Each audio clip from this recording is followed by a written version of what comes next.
عام انتخابات 8 فروری کو ہی ہوں گے۔ الیکشن کمیشن کا سینٹ کی قرارداد پر رد عمل۔ الیکشن کمیشن نے کہا ہے کہ سینٹ کی قرارداد کا الیکشن شیڈیول پر کوئی اثر نہیں پڑے گا۔ سپریم کورٹ کے احکامات کے علاوہ کوئی احکامات الیکشن شیڈیول پر اثر انداز نہیں ہو سکتے۔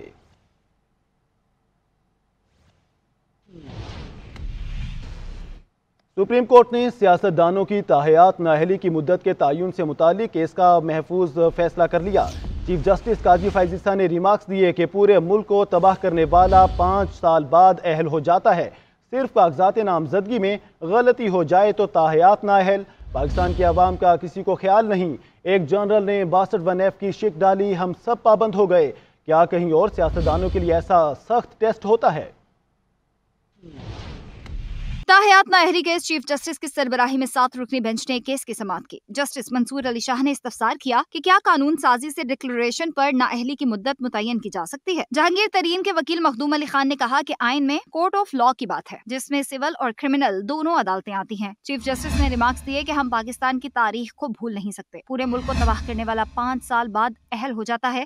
صرف ایک جرنل نے یہ شک ڈال دی تو ہم سب پابند ہو گئے۔ جسٹس قاضی فائز عیسیٰ نے مزید کہا، سادہ قانون سازی سے آئین میں دی چیز نہیں بدلی جا سکتی، مگر ہم آئینی ترمیم کو بھی کالعدم کر دیتے ہیں۔ کیا پاکستانی ارکان نے پارلیمنٹ دنیا میں سب سے بہترین ہے؟ مخدوم علی خان نے موقف اپنایا کہ ظاہر ہے ایسا نہیں ہے۔ چیف جسٹس نے استفسار کیا تو پھر ہم نے اپنے ارکان کی اہلیت کا جو پیمانہ رکھا دنیا میں کہیں اور ہے؟ جسٹس منصور علی شاہ نے کہا کہ میں آئین کو 18ویں ترمیم کے بعد سے دیکھ رہا ہوں، ہمیں تشریح کے لیے آئین میں دیے ٹولز پر ہی انحصار کرنا ہے۔ چیف جسٹس نے کہا کہ پاکستان کی تاریخ کو فراموش نہیں کیا جا سکتا۔ ہم نے نااہلی سے متعلق کیس میں پبلک نوٹس جاری کیا، مگر کوئی ایک سیاسی جماعت فریق نہیں بنی۔ پاکستان کی عوام کا کسی کو خیال نہیں ہے۔ جسٹس جمال بندخیل نے کہا کہ لوگوں کو طے کرنے دیں کون سچا ہے اور کون ایماندار ہے۔ جسٹس مسرت ہلالی نے کہا کہ ایک مخصوص کیس کے باعث حلقے کے لوگ اپنے نمائندے سے محروم کیوں ہوں۔ چیف جسٹس عمر عطا بندیال کے سمیع اللہ بلوچ کے اس فیصلے پر سوالات اٹھاتے ہوئے کہا کہ خاکوانی کیس میں 7 رکنی بینچ تھا، سمیع اللہ بلوچ میں 5 رکنی بینچ تھا۔ 7 رکنی بینچ نے کہا یہ معاملہ لارجر بینچ دیکھے گا۔ 5 رکنی بینچ نے اس پر اپنا فیصلہ کیسے دیا؟ یا تو ہم کہیں کہ سپریم کورٹ ججز کا احترام کرنا ہے یا کہیں نہیں کرنا۔ عدالت نے دلائل مکمل ہونے کے بعد کیس کا فیصلہ محفوظ کر لیا۔ چیف جسٹس نے کہا کہ کوشش کریں جلد مختصر فیصلہ سنا دیں۔